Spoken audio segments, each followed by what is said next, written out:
This morning, on this episode of Game Tactical Tuesday, we are joined by Matt Miale. I am excited. A couple things you should know about Matt. I sent this to some friends that couldn't make it. I got some of that's one of my favorite people. Say hi to him. Great human. I got to meet Matt um, several years ago. On the conference circuit, on that leadership circuit, just talking to other folks here when he was doing some productivity coaching for an organization. We had a real raw conversation about people taking action. And he just came and spoke to us at our team advance here last week about leadership and articulated one of the best playbooks I've seen about how to actually run an incredibly productive organization. When we say incredibly productive, we're talking more than 600 homes a year out of a sphere and influence and database. And if you're on this call, if you've been here before, you know that we are a relationship oriented organization, right? Grow your database, relationships transform lives, invest in people, right? Right. And develop Relationship building talent and contest. generate wealth. Yes, it is. So, having Matt here, very excited what he's going to share with us to talk about this. But over 85% of his business comes from Sphere, right? It comes from a place I love this of having a system and having a playbook. And if you care about people, you need to have a system for them. If someone hasn't sat you down and really had a tough conversation with you, if you're newer in the industry, about how you're going to make money and lead generation and where your business is coming from, you need to find someone that loves you enough to have that conversation because that's the job, right? We talk about it, Rob. You got to learn to ring the bell. When you learn to ring the bell, you can learn to do all the other fun stuff. But if you don't get enough clients to get active and to get the wheel moving, nothing else happens. You can get trapped in that messy middle because the median income for an agent, 15 years in this game, is $85,000. When you take out self-employment tax, you are making less than the median income of an average citizen,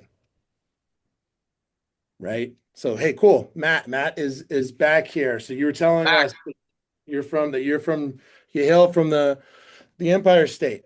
I grew up in Putnam County, New York. You guys familiar with it? People that aren't familiar with New York don't, know that New York's a big state and think, where is that near Syracuse? Putnam County is two counties outside of New York City. I grew up in a town, Carmel, which is, the West. It's a very, very blue collar town. The only thing in town were the houses that were developed between 1960 and 1980 to house the growing population of people that service the city, predominantly cops, firemen, and teachers.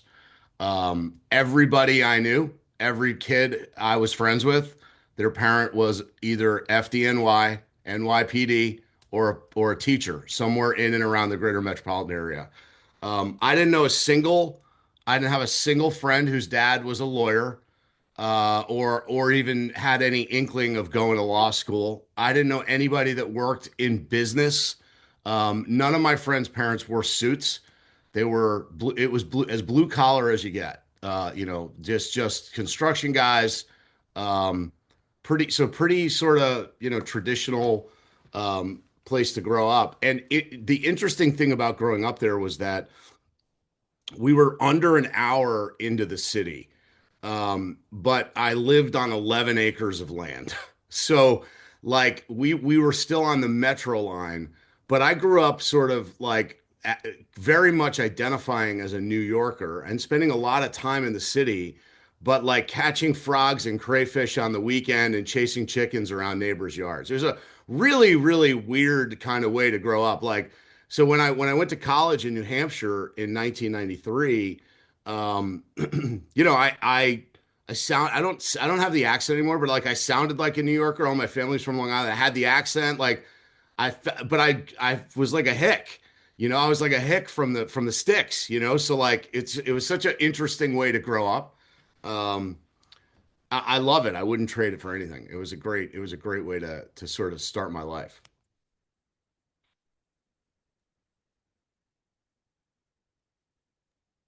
When did you get into real estate, Matt? Um, my career started. I went to Keene State College. I It depends on which version of me you're asking. Because technically, I got into real estate when I was 19 years old. Technically, I bought my first rental investment property while I was in college. One of the things I didn't have I didn't have resources. We didn't have money. College was not like a thing that was like a foregone conclusion for me when I was growing up. It wasn't like, okay, son, you'll graduate high school and you'll go off to get a higher education. And most likely, the probability was I was going to be a fireman.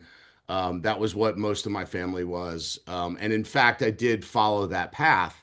But the challenge with that was that you had to be, in order to take the New York City Fire Department exam, you had to be 17 and a half years old.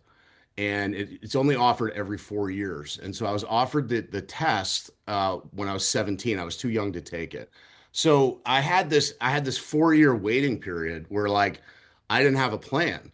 So all my buddies were going off to college, and I was like, I think I want to do that.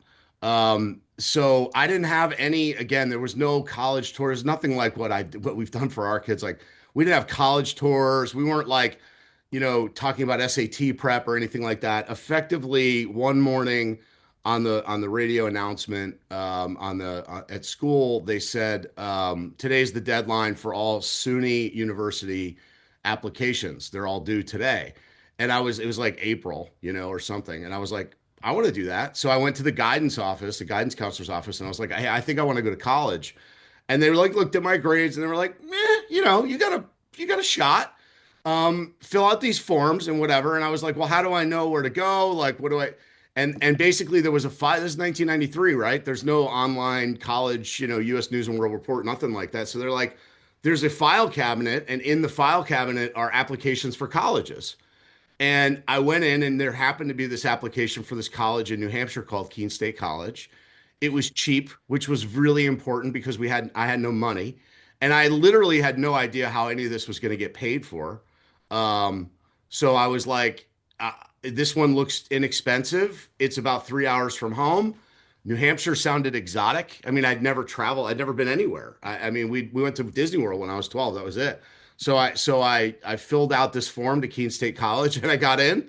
And when I got in, I was like, cool, that's where I'm going. I never visited until the first day of orientation or anything. But while when I got in, my dad was like, "Well, how are you going to pay for that?" And I was like, "Well, I know you could take out loans and grants and all that stuff." So I took out like the maximum amount I borrowed the maximum amount of money, and then I read an article in like Newsweek that was about college towns and rental property.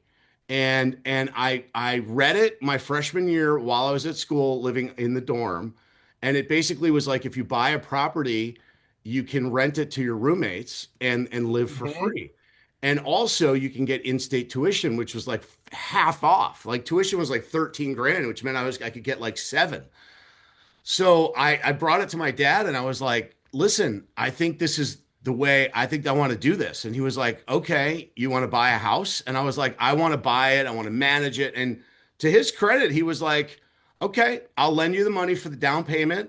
I'll co-sign the loan for you, and you can buy a house in Keene, New Hampshire, and rent it to your roommates. Brilliant and terrible idea at the same time. Like I would never ever subject my son to it, who's now in college. Like no freaking way. I thought I was a genius. It was torture for 4 years of college of like my roommate, my fraternity brothers just terrorizing me, chasing rent. But I learned early, that was my first foray into real estate. So 19 years old, I bought that house for $83,000. We sold it for $90,000. I thought I was rich. I thought it was the most money anybody would ever make ever. And then I summarily graduated and decided I never wanted to do that again, and went into radio advertising sales. I did that for a few years, then migrated out to Los Angeles for a few years, where I worked in real corporate database marketing. And I did that for about 4 years. And then in 2006, um, I had moved back from LA to the East Coast because I got a national level position at this company, and I was utterly and completely miserable. I just hated. I had enough time in a corporate environment to know that I'm probably unemployable by most standards. I just found it to be totally unrewarding, was pretty miserable and depressed. So, like a lot of you, I quit a guaranteed 40-hour a week salary so that I could work 100 hours a week and maybe never get paid again. And got a real estate license and decided to jump into real estate right at a perfect time, 2006. So that was really the formation of a new career. It was also the interesting thing is that was also I, that was temporary. That was supposed to be this was supposed to be while I figured out whether I was going to go and get a law degree or an MBA. Hmm. I'm still trying to decide. I'm thinking neither. But yeah, that was basic. That was 2006. I was like, I don't. This corporate thing's not working for me. I need to figure something out. I'll go get my real estate license. I've got sales skill. I know a little bit about real estate. That ought to work. And that was how it started. And then of course, the market careened off a cliff, and that was the best learning experience I could have ever got. I love that story. There's no accidents. Right before you jumped on, Matt, Drew and Rob and I were having a conversation about mental health, and Drew was saying that he picked his current position because of mental health, Mhm. right? And prioritizing mental health, and certainly wanting to quit my job because I hate the corporate rat race is another aspect of mental health. Yeah, I mean, I just like I had a it was a lot of travel. The job that I had, I was on airplanes and I had all the right everything was right. Like I wore a suit to work. Like I got to fly on airplanes. I went in corporate boardrooms with senior level executives and presented, in some cases, multi-million dollar advertising programs to very, very smart people. And at the end of each day, when my wife would ask me how my day was, I was always kind of like, I don't know. Like I just didn't have any. It wasn't fun. I didn't. There was the hunt wasn't fun. The it felt it didn't move fast enough for me. It was very challenging, and so I was mostly depressed most of the time. And I was making a ton of money for a kid in your late 20s. I had all the right machinery. All the people at that company thought I was, headed for big things because yeah, I showed up and I grinded, but I was just miserable. I think about it now, like what a lunatic I was. Like, because I would never give somebody the advice to do what I did. If they came to me, I'd be like, well, play it out, buy a rental. I would set them up on like a more strategic, but I just like up and quit one day. I was just like, I had enough. Like, I called my boss and I was like, this sucks. I'm quitting. I'm going to get my real estate license. And he was like, well, that might not be a great idea. Like, why don't you stick around? I was like, I just can't, I just hate it. I don't want to get on any more planes. I don't want to fly around anymore. I'm done. I'm gonna stay home. You Weird. had to burn the boats, Yeah, totally. right? And Matt, there's a lot of people on here. I know they're listening and they're like, okay, this guy sold like he's selling, his team is selling 600 houses a year, right? And that Yeah, that seems so far off for a lot of people that might be on this call, but it didn't start that way. Can you totally. help everybody understand the level of burning the boats or commitment in order to get your machine to turn and how you went about like building your database Yeah. and building this empire that you have. This is probably one of my favorite things to talk about, Rob. Like I go back to that early phase and realize the very first thing I realized was how stinking simple this job was. And compared to the shit that I was selling, which like, had to go through like multi layers of corporate approval and legal review and contracts and getting people on board with the idea of spending $2.5 million on a database analytics project that would run over 3 years was exhausting. And I could never ever figure out how much money I was going to get paid. That was the other thing that I hated about corporate sales was there was no scenario like no matter what, I thought I understood the comp model but I could never figure it out. My checks never matched. Anybody ever been in corporate sales? Like the worst, right? Like you're like I sold them. It's supposed to be the check never matched the amount. Like there was always some fuckery going on, and I was like, you know what? And then the next year they moved the ball, and I was just like, this sucks. Like, I hate this. This doesn't feel right to me. And so I got, in 2006, I get my license. I have no source of income. My wife's a school teacher, and we're pregnant, expecting our first kid. And I had saved a little bit of money. At that point, we had built a pretty decent portfolio of rental properties that were cash flowing pretty well. This is like prior to everything collapsing. So I kind of had like my version of a safety net, which was again terrifying, but like, a couple grand a month coming in cash flow. My wife's got health insurance and she's a teacher. And I'm like, let me go sell a couple of houses. And what I realized so quickly was that if you just help people get what they want, they kind of line up. Like you just have to be the best problem solver for the person at that moment in time. And there's only, I realized this super, super early. You only have to know how to do three things. You have to know how to get people to agree to meet with you. You have to know how to deliver and crush the appointment when they say they will meet with you. You have to know how to just absolutely master the presentation, whatever that is. You have to crush that, and then you have to deliver on the promises you made. But if you do those three things and just rinse and repeat over and over again, there's fundamentally no limit to the amount of money you can make, right? Until you get to the point where you can't be the only one to go on the appointments. And so, very, very quickly, I was like, oh, I know what I need to do. I need to figure out I focused on skill early. The very first thing I focused on was how do I become the absolute best meeting that they've ever had, which Mm. is where I give credit to my sales training, because that was exactly how they trained me in corporate sales. Was like, you're going to get one shot with the chief marketing officer. When you walk in there, you can't be like half put together. Like, you're going to walk in, you're going to present, and you're going to deliver a solution that they're going to be like, why would we ever say no? And you're up against other people. It was like an acting job. Like, it was memorizing and practicing. And so I just took that same skill set to, like, Bob and Sally Smith's home at 123 Main Street. So when I went in, there was a plan, and we were following the plan. And so I got really, really good at the consultation. The part I had to learn next was, how do I get more people to invite me into their home? And that, like, early in your career, and many of us can relate to this. You struggle with that. You're like, I don't know where do my leads come from? You're like, people are selling me stuff. Like, should I buy leads? Like, how do I know what a lead is? And everybody talks about that. But the one thing that I figured out quickly was that the people I knew were the most likely to be the ones that would tell me what their problem was. And this was what I figured out, was that people don't often come to you and say, my problem is I need to buy or sell a house. They come to you with some other problem that leads to they might need to buy or sell a house. And then you become the sort of the Sherlock Holmes in the situation that helps them see the path of how this might actually work out for them. And so my job was simply get to know more people.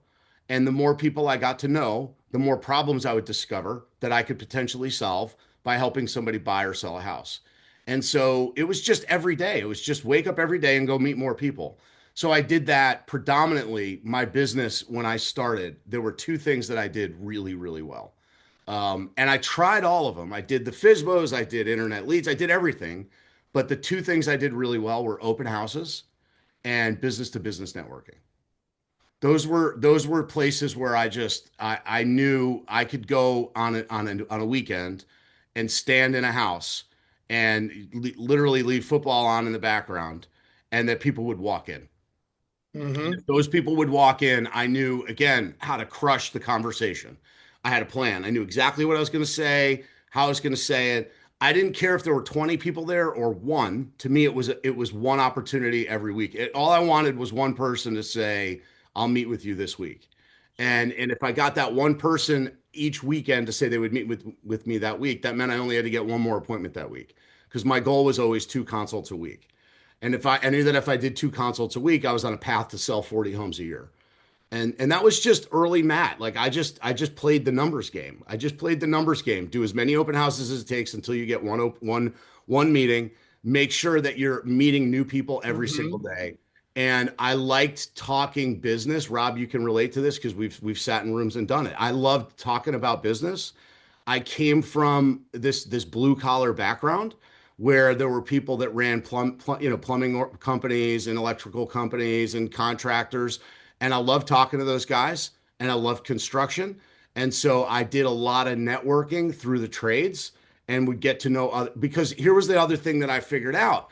Trades guys, tradespeople, they don't have a lot of like sophisticated counselors in their life and that are helping them with wealth building. They make a shitload of money and they're keeping it in their savings accounts. They're not like, they didn't have a lot of like people coming to them and saying, hey, if we get you a three family and another, if we buy you a property a year, we could set you up for like real wealth. You could retire early, leave that for your kids. And so I sought out other people in my community and I loved those conversations. So they were just easy to have.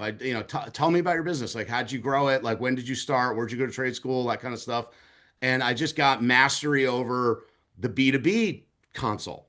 And that was it. That's like in my top year as a solo agent. And I will tell you this, most of you are probably way better realtors than I was. I was good at the sales part. And the reason the team came about is because I wasn't so great at the like logistics follow through, like the three things you have to do really well. The part that I wasn't so great at was fulfilling on all the promises that I made because I was really good at the get the appointment, the nail the consultation, and then I was focusing on those two things all the time, which meant I learned quickly that I was going to get fired a lot if I didn't go get someone else to take over the third part. Hey, And, Matt, and so, I have a question. I'm sorry. yeah, hi, Drew. So, first off, it turns out you became a fireman anyway because you had to put out all these fires. Yeah, no Number shit, one, exactly. right? Yeah. So you became a fireman anyway. What moment in time did that click that you needed some leverage for somebody to handle that stuff that you weren't good at? And how hard was it for you to give up control of that? Um, so there's a moment, like a lot of things. There is an absolute moment. I was probably about 2 years into the business. The market had just shifted. It's like 2008. And I'm hustling hard, 7 days a week, about to have my second kid. Definitely, we're Central Connecticut. So another very key element to this is our average sales price at the time under $200,000.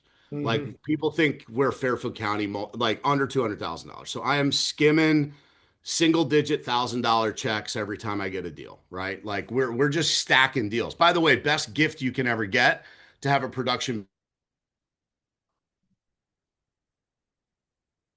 based real estate businesses don't make too much money. You gotta stay in the activity because the checks aren't big enough to float for too long, right? So one check was $2,500, the next check was 3,000. Like I can't live on that. I need more. I need more. So I got my highest price listing, Drew. It was $400,000. It was like 399. It was this young guy. He was probably in his early 30s, and he was like a hot shot lawyer who worked at like a big firm in town. And he was a dick. Like he was an absolute, like not a nice guy, like threw his weight around, like I'm a lawyer. But I was just great. I had this big shot, like I had a $400,000 listing. That was the most ever. And again, he was just one of those like sort of pushy personalities. He called me one day, and it was like 10 o'clock in the morning, and he left me a voicemail. And you got to. This is pre-texting as a regular form of communication. So it was still all voicemail or email. So he calls me, he leaves me a voicemail. It's like 10 o'clock in the morning. I see the call, I see the voicemail. I don't have time to listen to it. I'm showing property all day. I'm just hustling all day. I don't have time to listen to it. Somewhere around 3:30, 4 o'clock, I get another voicemail from him. I see it. I listen to the first one. The first voicemail was, Matt, we need to talk today. He has like serious concerns. Now the market's hard. This is 2008. Like houses are sitting, listings aren't getting a ton of review. And then 3:30 his call was, I've had enough. I've waited a long enough waiting for you. You're too busy for me. I'm going to move on. We need to talk about a contract termination. Again, the guy's a dick. Like he's throwing his weight around. And I realized like in that moment, I was like, oh my God, like I'm only ever 5 or 6 hours away from getting fired. Like, and this is off. Like, this just felt, and I'll listen to the voicemail, driving in the parking garage of the office. Like, I just didn't have time to call him back. Like, and by the way, there was no crisis. He was just like looking for feedback on a showing. Like, And I just realized in that moment that if I'm going to work so friggin' hard to get to the point where I earn the deal, I can't lose it over that. And I Hmm. also can't stop prospecting and going on appointments and just sit around and wait for one guy to call me. That's not a business. So I literally walked in the office and there was this girl sitting there and I was like, "Hey, do you want to help me?" She was like, "Sure." I mean, perfect hiring plan, right? Like just find the first warm body. That didn't work out, as you guys can probably imagine, but I was like, "Could you help me? And I have all this stuff, and I need somebody to like return phone calls for me and stuff." And so she agreed to do it. The second part of your question was how hard was it for me to let go of stuff? I got great advice early on because what I knew is that I'd never done this and I needed to get help. So immediately when I was like struggling and I was winning at the business, but I was like losing at life is how it felt. I felt like I was getting deals, but I was just everything was grasping at straws. It was just so chaotic. There wasn't like any system behind it. And so I went and I asked somebody like, I need help. How do I hire an assistant? And the guy who gave me this advice, his name was Alan Rice. Alan was an OP in New England. He owned a market center up here forever, a KW market center, a phenomenal guy. Definitely one of my like early mentors. He wasn't ROP, he was at another market center, but I went to like one of his classes or something. And he said, get a yellow legal pad and for 2 days, write down everything that you do. And on the third day, circle all the things you never want to do again. And then that's your assistant's job.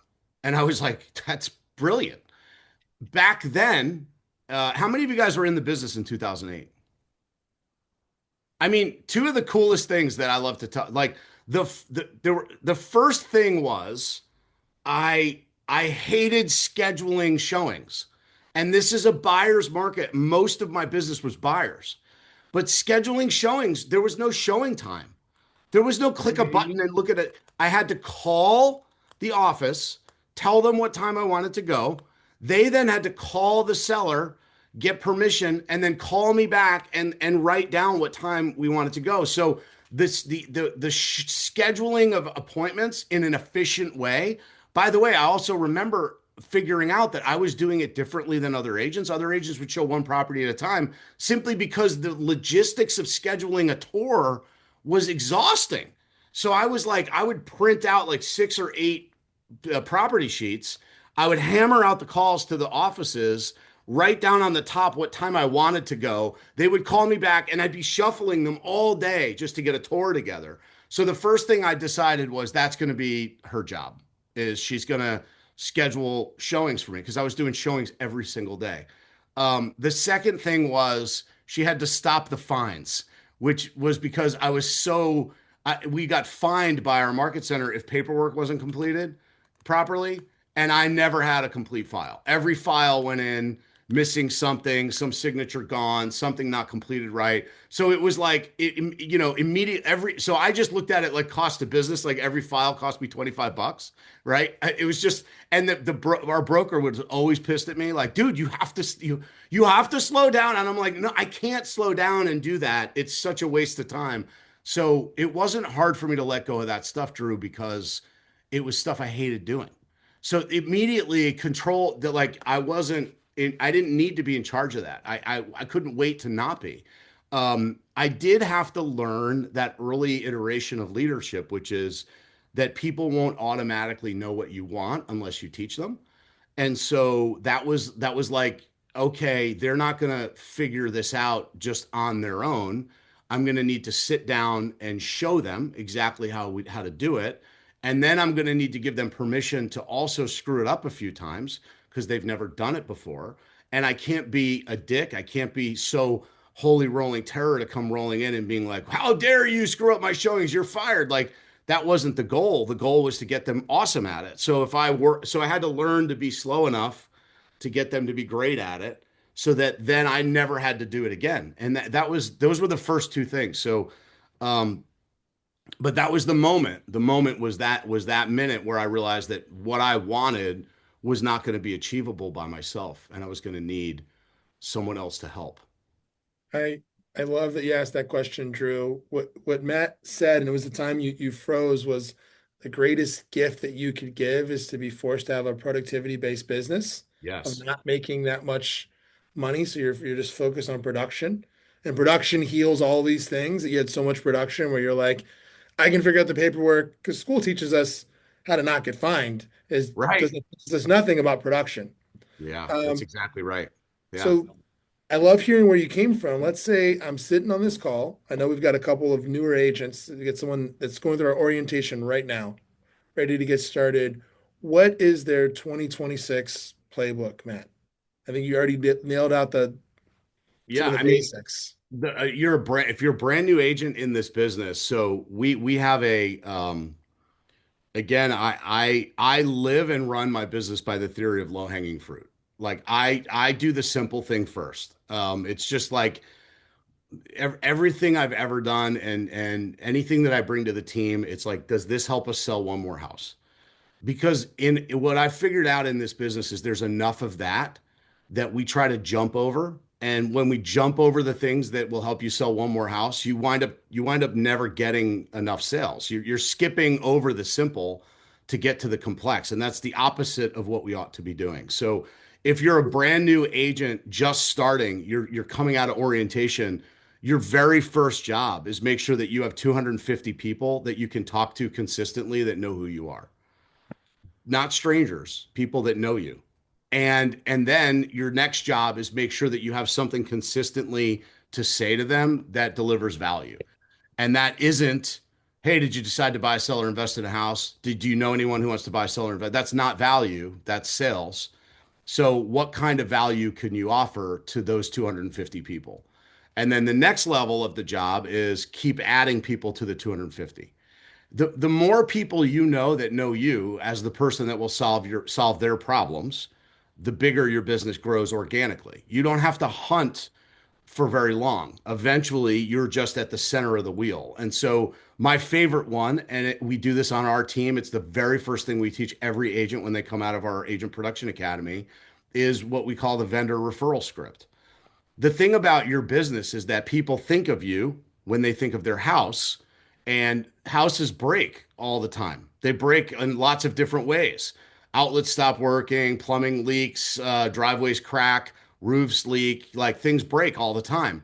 If you become the person that they can call to get the best, most reliable vendor, you are the person that they trust the most with all the things that happen in their house, including when they need to buy or sell. If you become that person for the people in your database, they then tell their friends when they say, I need a plumber, they don't say, call this plumber. They say, call my realtor. He knows a plumber. And so we teach the vendor referral script to every new agent on our team. This is how it goes. You're going to call somebody that's in your database. This is a person who knows you. They have to know you. What know you means is they would recognize you in the grocery store. They know you. They would see you and say, "Oh, hey, like how are you?" Like they don't have to be a close friend. They just know who you are. You call them and you just ask their permission. Who wants to play with me? Somebody play with me. Who wants to? Somebody raise your hand and we'll do a I'll do it. Hi, Cherie. Is it Cherie? Hi, Cherie. Yes. Cherie. So we're just going to play the vendor referral script. Okay. So Cherie, you and I we know each other. We don't Okay. even need to be close friends, but you know me and you're not like taken aback by my call. Like you're not like offended by it. Like you're Okay. just like, oh, it might be weird that I'm calling you, but you're not like, what are you selling me? Like we're Mhm. like, okay. So ring ring. Hello. Hey, Cherie, how are you? It's Matt Miale calling. Hey, Matt. How Haven't are heard from you? you in a long time. I know. It's been crazy. Hey, listen, I have a very, very quick request if you've got a second. Is now an okay time? Yeah, I have a couple of minutes. It won't take more than that. I am working on putting together our A plus 5-star vendor referral list for this year coming up, 2026. And what we do, the reason I'm calling is that I generally find that the best referrals for people that help my clients are coming from people that I know. So I, at the moment, want to build out that list for the town that you're in. So I'm just calling. I'm wondering if you've had any work done on the house or if you've had anybody help you out with anything lately that did a great job. Anybody Uh, like whether you had a patio done or maybe a roof or some work done at the house? Anybody done a great job for you lately? yeah, we just had somebody come and power wash. A really Oh, nice young awesome. kid. Awesome. Awesome. Yeah. Did he do a good job? He did. Yeah. Awesome. Did he charge a lot? I didn't think so. Awesome. Okay. Thought it So was fair okay. price, did a good job. Do you think he'd be open to a call from me to see if I could put him on my list of preferred vendors to give to my clients? Probably. I mean, he's just getting his business started. Yeah, that would be. I'm sure he'd love it. So, the thing for me is, I just always want to make sure that anybody we refer is the best. We don't like to refer anybody but the best. So, if you think he's the best, then what I'm going to do is number one, I'm going to make sure that he knows that you referred me to him, so that he gives you credit for that the next time he comes around and does some power washing for you. And then the other thing is, I'm going to make sure that we support him in helping him grow his business. So. Before I let you go, anything else? Anyone else that you can think of that's been good or around the neighborhood, or anyone else that you know of that's done a good job? No, I mean, Yeah, that's not at okay. this That's cool. time. Mhm. Would you mind putting us on like a group text, me and the guy? I don't have his text. I have his email. Is that Oh, that's okay? fine. Yeah, that'd be great. Yeah, just a shared email would be awesome. And then I'm going to call him right away and let him know that you referred me to him. Before I let you go, anything that I can do to help you? Are you looking for any other vendors? Because again, we are basically building out the premier top-notch vendor list for the area. You guys looking to get any work done this coming year? No, not that I could think of, but I'll keep Awesome. you in mind if I Yeah, for do. sure. If you think of anything at all, and honestly, it sounds crazy, but people put all kinds of people in our world, like, everything from probate attorneys to accountants. Basically, we just want to have the best list so that everybody knows when they need something, they call us. So don't forget, let us know if we need anything. Is there anything I can do for you real estate related? No, not at this time. Awesome. Well, Cherie, it's been awesome talking to you. I hope I see you soon. And Yeah. this has been a really, really tremendous help. Thank you. You are welcome. Thanks for the call. You bet. Okay, so the reason that script is so powerful is for there's a number of reasons, and those of you guys that are professional salespeople, you saw a lot of there's psychology built into that. Number one, I'm calling out, I'm asking for help, and people love to help. Number two, I'm reminding her a couple of things. I only work with the best. I don't know how many times I said it, but we say that. We teach people to say, I only work with the best. We make sure that she knows that I have the best list possible. So when Cherie has any problem tonight when her dishwasher stops working, or next week when she trips on a brick in her patio, she can be like, you know what? I know who knows how to help me. Matt knows. I'm going to call Matt. I'm going to call Matt back. The other thing is, I got a new relationship out of it. So it's a twofer. So this is like, if you're brand new in the business, do this. Now, what Cherie did is she introduced me to someone who I now have an opportunity to go meet, who also knows someone. Now, who wants to be the power wash guy? Let's play this one out. All right, Rob, you're the power wash guy. Okay. Ring, ring. Hello. Hey, is this Rob? It is. Rob, this is Matt Miale. I'm super pumped to call you. Cherie, one of your clients, told me that you are starting a business and you're like the best power wash guy in town. I Dude, I like to think so. Yeah, she was thrilled to introduce us. I'm a local real estate professional. I run a real estate business here in town, and I am always committed to making sure that my customers have the best relationships with the best vendors in town. And at the moment, because it's the end of the year, we're building out our 2026 vendor referral list. And I wanted to make sure that you knew that I was going to include you on that, as long as that's okay. There's no Wow. cost, no nothing needed. Just a 5-star review from Cherie is all it takes in order to get on the list. So I want to make sure that you knew who I was, so that when people call and tell you Matt Miale told me, you know what that's all about. But we're going to make sure that our customers here in town know all about you and your business. I'm assuming you're okay with that. Dude, that's awesome. Yeah, Like, yeah. that's awesome. So before I let you go, I want to make sure that I get some logistics. What's the best way to reach you? How should we schedule? Things like that. Sure. And then lastly, do you know anybody else that I should be including on this list? Do you work with some other people in town, maybe a painter or a carpenter or somebody else that does a really good job that you think I should include. We only work with the best, so you got to make sure they're really, really good. I've got a good friend of mine that's a painter and he crushes it for his clients. Awesome. Yeah, I'd Yeah, love to meet him. I would love to meet him. Would you be willing to put me on a group text with him? sure thing. Yeah, that'd That'd be be great. And awesome. I'm sure he'll be thrilled because I'm sure right before the painting comes the power washing, right? Yeah. So if we can refer him to some people looking for painting, I'm sure that serves us both. Cherie mentioned that you were just getting your business started. So I'm assuming you're growing. I mean, tell me a little bit about your business. Yeah. I started it earlier in the year. But I'd been working for somebody else for many years doing power washing. And I decided it was just time to take the leap and go off on my own and start building something for my family. Awesome. And yeah, I'm excited. Like I've got a great schedule so far, and I'm excited about building my business. That's awesome, man. Well, listen, I want to plant the seed for you. A lot of our clients, a lot of our friends and people in our vendor world start blowing up their business and start looking for ways to build wealth in the future.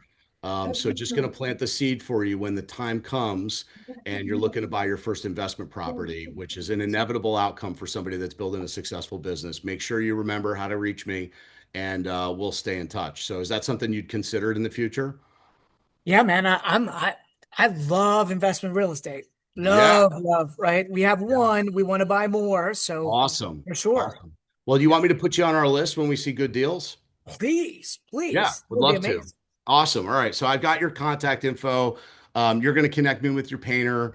And we're going to be fast friends, Rob. So looking forward to working with you, man. Same here. Thanks, Matt. You Appreciate bet. it. You see how that's a twofer? Yes. Ooh, so good. So Yeah. easy, right? So we teach every agent on our team. That's how you start your business right there. Like every day you can make that call 10, you forget calling an internet lead. Just make that call 5, 10 times a day. Like you remember, you're just solving problems for people. You're solving plumbing problems and painting problems and whatever. But like you're the person that's at the center of the wheel for those two conversations. Have that conversation as many times as you can in a given day. And what's going to happen is somebody like Rob is going to say, as a matter of fact, we were thinking this year. Or somebody like Sharia is going to say, it's weird that you called. My neighbor just mentioned they're thinking about getting their house on the market. Like the conversation isn't that cheesy sales call that you don't want to make.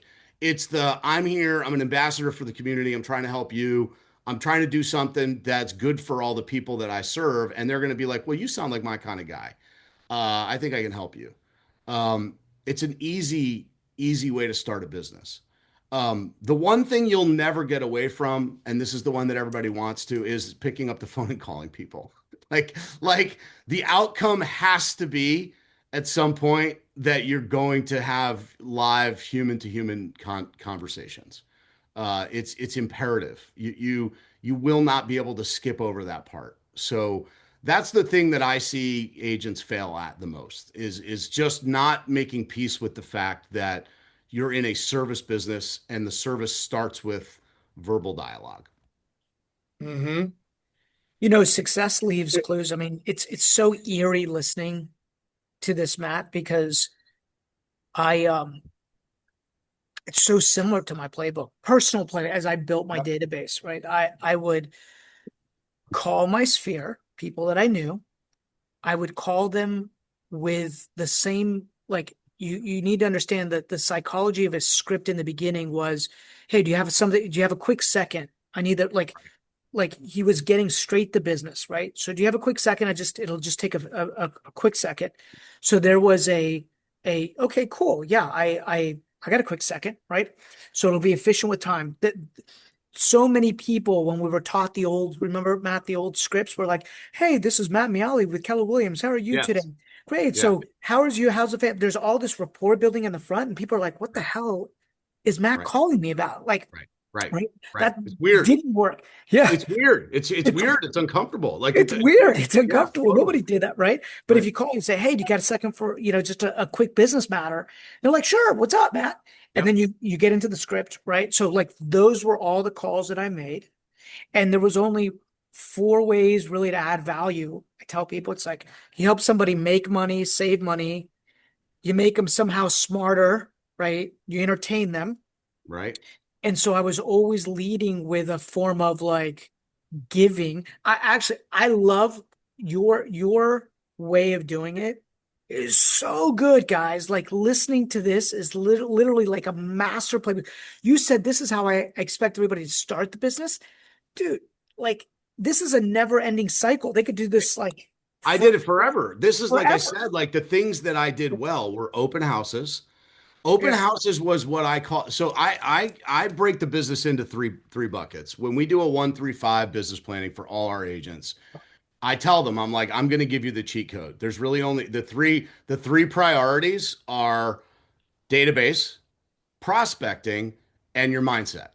Because Mm. your database has to be served. You have to serve the people you know. You have to find new people to know, and you have to make sure that you don't want to jump off a cliff at some point, right? So you've got to like take care of. That's it. Those are the three things, and that's the cheat code. Is that if you're and when I say mindset, I'm not talking airy fairy like it's like treat your body right, exercise, do the right things, make sure that you have a routine, follow a schedule. Like we work on the critical things that help somebody succeed in a very challenging, routine driven, discipline based sales business. Like we all suffer from the same affliction if we don't do it. So it's database and it's prospect. Open houses was prospecting for me. That was my thing. Was I was prospecting, and then the alternate for me in my prospecting priority would be some version of B2B networking, just going and meeting new business owners. That was where I would find the conversations were the easiest for me.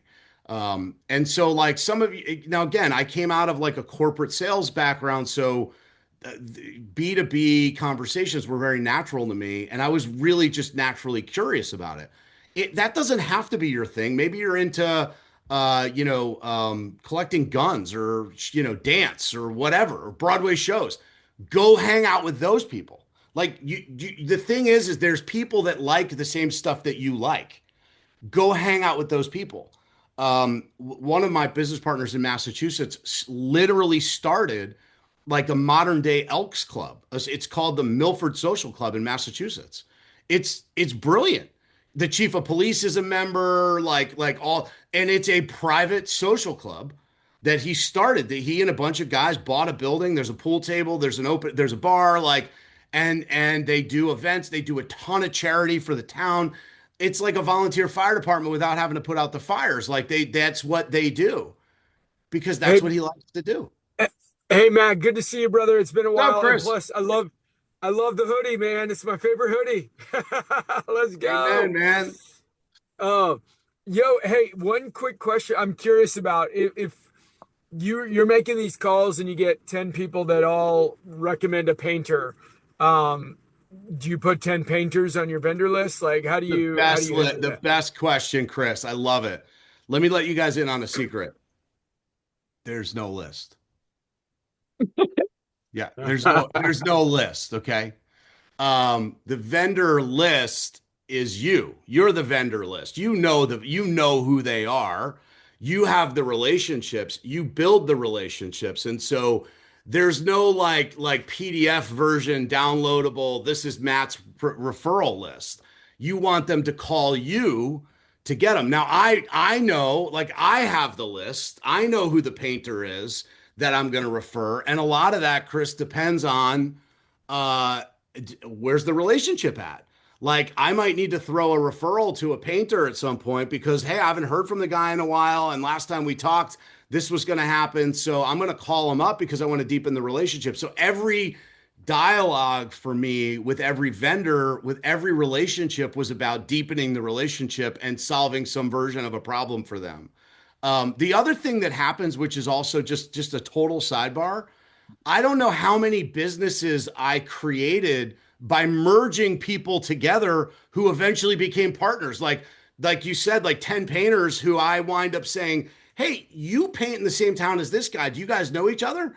And they're like, "No, I don't know." Well, listen, I'm going to connect you guys just for the sake of getting to know each other. You working in the same Hmm. town. And then the next thing I know, they're forming a painting conglomerate. And I'm like, I had something to do with that. That's cool. Like I, like there, so the list is like, it's not a real tangible list. Like it exists. It's real. You are going to be in the game of referring business to these people, but it's not really about the idea of like one exclusive thing for it's you're the keeper of the list. It's your list. It's your list to refer business to. Matt, I did you find, I remember having this epiphany after really, you know, building my first business and then going into real estate and like reading the red book and then realizing like, oh, this book is such a great business book for other business owners. And that I had the ability to almost kind of coach other business owners, like these vendors that you're Yes. talking about how to do better with lead generation and how to do better with like hiring. And then that created this like social currency. And they're like, dude, Matt, help me build my Yes. business. And like, right, Totally. like that's what I found. Right. Yeah. Totally. And and you just do it through, for me, a lot of it was like doing it through telling stories about like, oh my God, I remember when I've had to hire my first assistant and here's what happened. And like Yeah. every vendor entrepreneur on the planet will be like, oh my God, I remember a situation like that where I almost got fired because I couldn't. And they're all going to relate to like, yeah, you're right. I never get back to my clients in time. Nobody sets out to be bad at customer service. It's a terrible experience. But let's face it, most contractors suck at it. Most vendors are not great at it until they get a system, but they don't want to be bad at it. It's just a byproduct of being the practitioner and the business owner at the same time. So when you can come in and offer them some counsel around how to avoid that bad feeling, it does help them quite a bit. Yeah. But yeah, that's the secret, Chris. There's no official list. There is like in that you are the keeper of it, but it's all in my phone. It's all in my world. I know who to refer. I know who the power washer is. And then I had like my own little system of keeping track of it on my phone where like I would put the person's name and then their trade next to their last name so that when somebody called and said power wash, I would type power wash in the search bar and it would just say five power wash guys would show up or painter. So, it'd say Chris Craddock painter. And then if I type painter in, Chris Craddock shows up as a painter. That was Do how all I your agents do all your agents have their own list, or do you guys have exactly. kind of like a No, master list that you exa- send for the we team?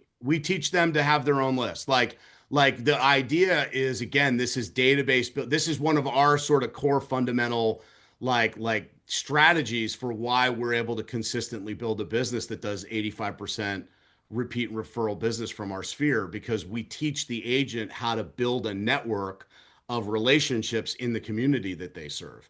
And then the thing that then makes it bigger is like then we have these events and we do vendor appreciation party once a year where we invite all the vendors that serve all our clients to one huge party and we get a couple hundred people there and we do beer and pizza and a whole bunch of just good time stuff and it's like super simple and it's networking for those guys that again they don't do a lot of networking like it's a massive value add for that community. And so we do a one huge event every year in the spring for our vendors. And this is, by the way, lead generation for the agents on the team.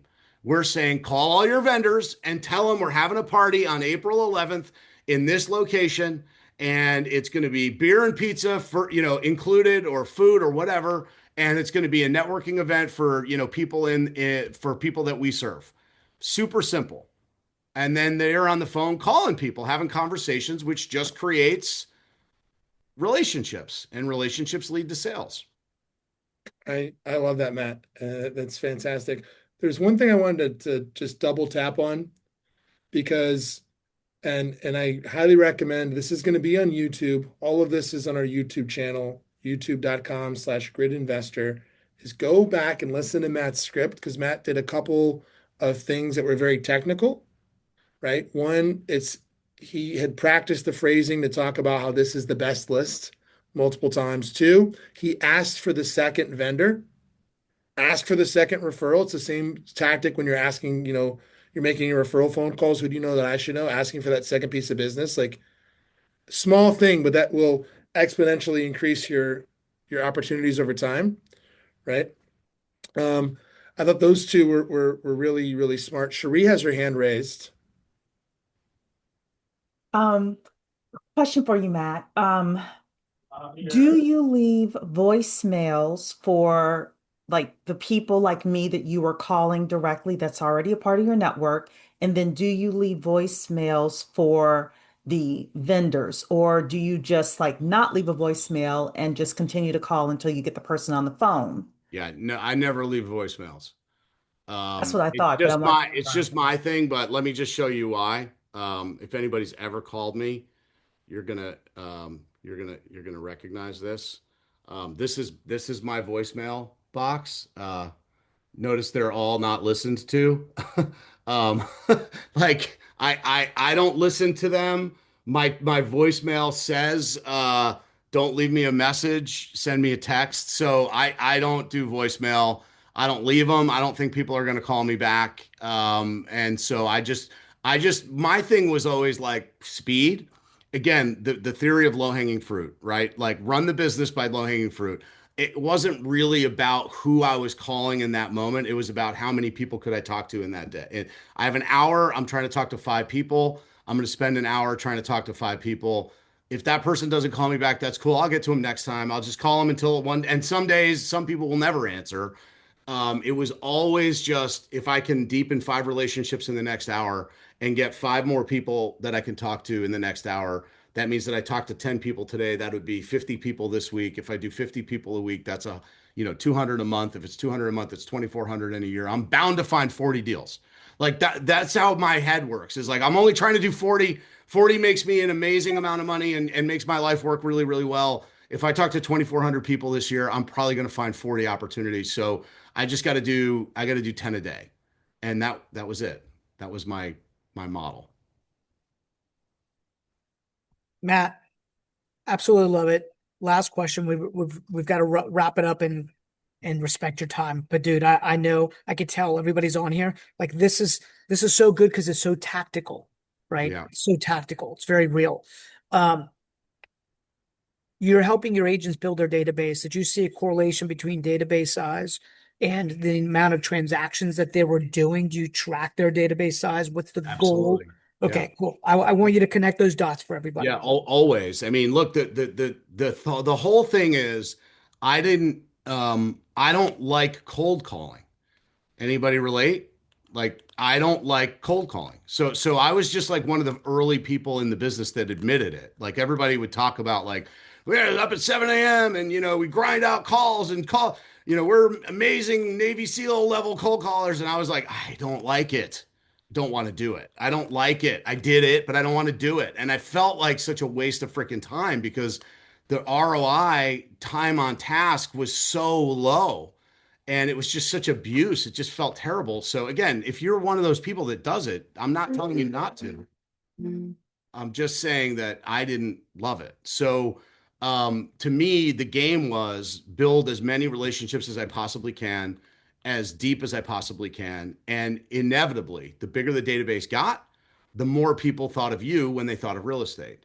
And the more the phone rings inbound.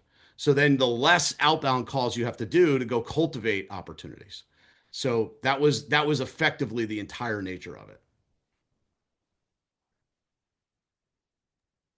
No, I love this, Matt. I appreciate the tactical nature. The other part of this is Matt had database math, if y'all are listening, right? It was I'm gonna go on 100 appointments so I could get 40 deals.